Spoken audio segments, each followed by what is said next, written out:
అబ్బాయిలకి జీతాలు పెరుగుతాయి, అమ్మాయిలకి అందం పెరగదు. అందం చూసి అట్రాక్ట్ అవుతాం. అందం చూసి లవ్ చేస్తాం అనుకుంటే అమ్మాయి లావ్ అవ్వగానే వదిలేయాలి కదా.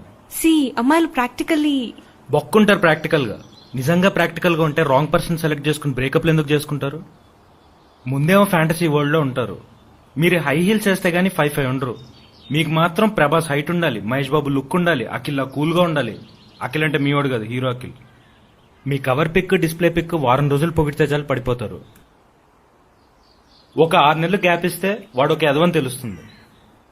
ఇలా బ్రేకప్లు కాని వాళ్ళు ఎంతమంది ఉన్నారు చెప్పు?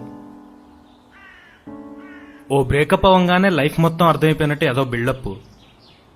ఆ తర్వాత నాలాంటి వచ్చి ప్రపోజ్ చేస్తే ఫీలింగ్స్ లేవంటారు. మళ్ళీ పొగిడితే పొగిడించుకుంటారు, బ్లషింగ్లు, స్మైలీలు. నువ్వంటే ఇష్టం అని చెప్తే మాత్రం సీన్ అండ్ బ్లూటిక్స్ వస్తాయి, రిప్లై రాదు. ఎందుకంటే మీరు సడన్ గా ప్రాక్టికల్ అయిపోతారు కదా. ఎంత జరిగి